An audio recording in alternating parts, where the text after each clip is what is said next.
Hi, this is Marianna Pegno, curator of community engagement here at the Tucson Museum of Art, here with the Southern Arizona Psychological Association, or SAPA, for a mental health minute. This time with Dr. Courtney Schuneman on grief. Courtney is a clinical psychologist in private practice in Northwest Tucson, and she specializes in trauma, grief, and loss, and works with children, adults, and families. She is a board member of the Southern Arizona Psychological Association, and she is here to talk about grief in relation to the pandemic. Thank you, Mariana. So, although most people think of grief when it comes to losing a loved one, and sadly, many have lost loved ones due to COVID-19, it's also very important to acknowledge the losses that everyone has felt due to the pandemic and the grief that results. What I'm talking about is the grief we've experienced due to loss of freedoms, routines, connection, feelings of safety, lost or delayed plans, the overall loss of what was normal life. Yeah, totally. I see that often with myself, really stressed out about things that normally wouldn't get to me, or randomly feeling depressed when I'm realizing that I'm an extrovert and I don't get to engage with people. So it's been a struggle on so many levels, and it's nice to hear kind of it validated and called grief, right? Because I didn't really know what to deal with that emotion in the beginning. Exactly. And I think it's good the way you said, like the amalgam of emotions, it's different for everybody. Yeah. When people experience grief, the research by Dr. Kubler-Ross identifies it as denial, anger, bargaining, depression, and acceptance.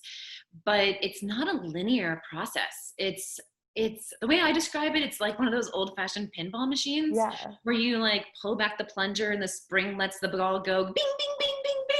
And it's like 1 second, it can be depression, and then bargaining, denial, depression, then anger, depression, denial, a little bit of acceptance, and then back to depression and anger, and then maybe a little bit more as it goes on, slowly getting towards acceptance.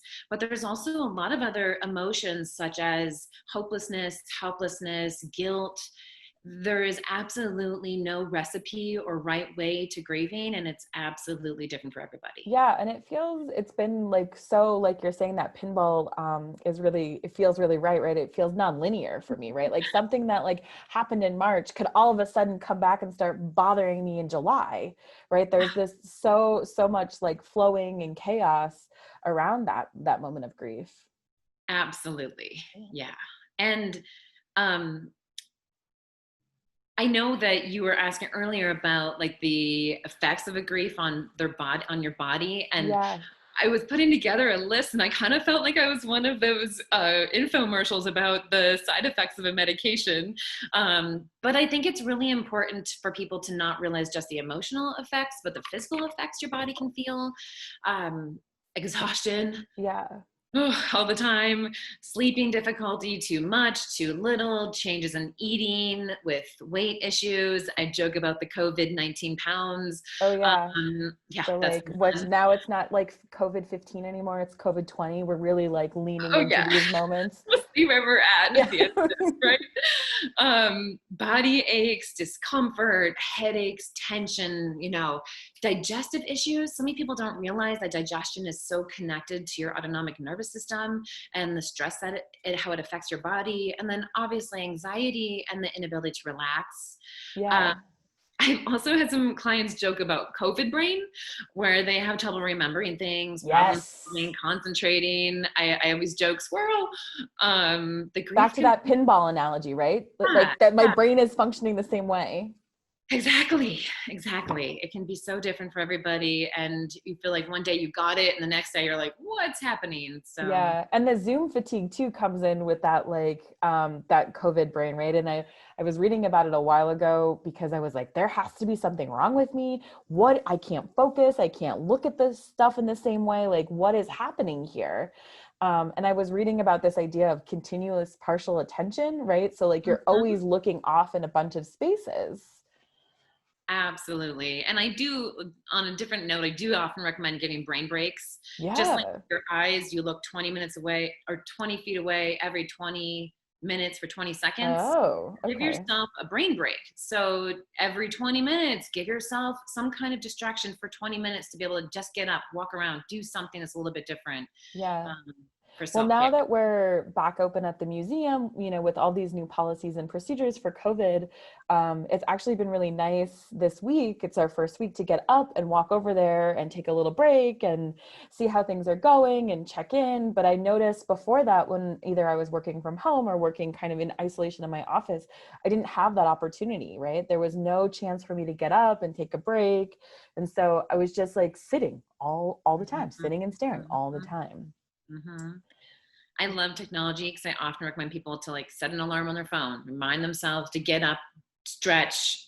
I'm a dork, but I love progressive muscle relaxation, meditation, other different things for self-care, which I think is also really important at this time. Yeah, we did write another mental health minute with Dr. Pat Penn just recently. That is that guided meditation, and as she got into it, she slowed down with the work. Like even she was like kind of meditating as she was reading through this guided facilitation, and I just was like, "Your voice is amazing." She had such this calming presence, and it was another one of those times where I was just like, "Oh, I didn't realize that that central nervous system that you were talking about was so heightened and activated." And it Mhm. was just like this bringing it back down, an opportunity to look, right? I think that artworks and being in the museum is a good strategy for tackling grief because it does give you that like brain break, right? It gives you that moment to pause and look at something.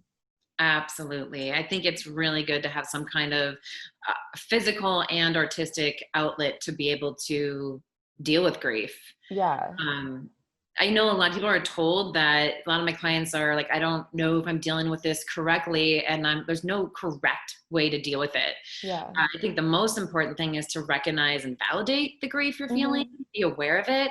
I always say if you're aware, you can catch it, check it, change it. Be aware of how it's affecting you. What can you do about it? What can you do to change it? Be aware of healthy and unhealthy ways that you're coping. I Yeah. know that it's funny, I was at a grocery pickup and this person was putting tons of alcohol in the back of their car. And I was just like, oh, I hope you're doing okay. um, so being careful of healthy ways to deal with it. I know a And lot so, of times you just want to crawl into a ball and hibernate, yeah. but I often recommend to, kind of try to push past that and get up, get out, get going, exercise, get good sleep, eat healthy. Yeah. And so are those a couple of maybe strategies for dealing with grief? Like you're saying, exercise and eat healthy. For me, I like to like doodle or draw, and it could be for like 3 minutes and it could go on for an hour, but it really helps me kind of like to decompress. Absolutely. Absolutely. And I think another thing too is, as you were saying earlier about Zoom, being a little bit careful about internet, screen addiction for Yeah. not just yourself, but others around you and the effects. Like, even though it feels so good, just lay in bed and just do a Netflix binge, make sure you've got some other outlet besides that. I love the research on gratitude. That's one of Hmm. my main focuses often, in addition to just basic self-care, but focusing on the things that we do have and not what we don't have, things that we can control, not what we can't. Yeah. Trying a new hobby, projects, a lot of times altruism of bringing joy to others, even if it's like my girls and I would just go and cut flowers, wildflowers, and bring them and drop them off at friends' front porches as a little ding dong ditch, and spreading Yeah. joy because there's not a lot of it at this time. Yeah, it's really hard, I find also now because it's so hot, right? And I can't get a break from the heat. It's normally maybe when I would have gone on vacation or tried to connect with family back east.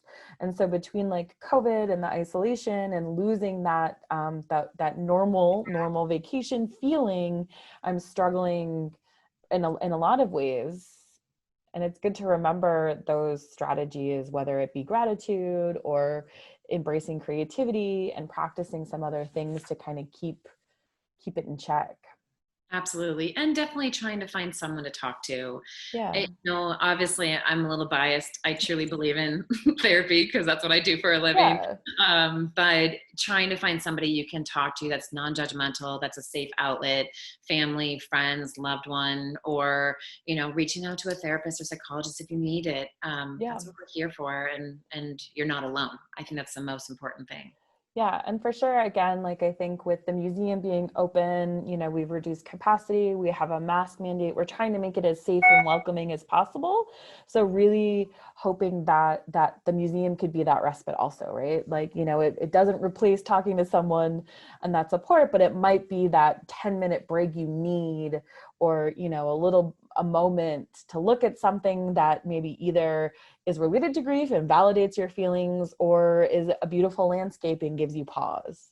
Yeah. Absolutely. Absolutely. That's why I think I'm really blessed to be able to work with you guys Yeah. and get those perks. Yep. So keep Access to the doing it. galleries. Thank you so much. Yeah. Well, thanks so much for being with us today. Is there anything else you want to add?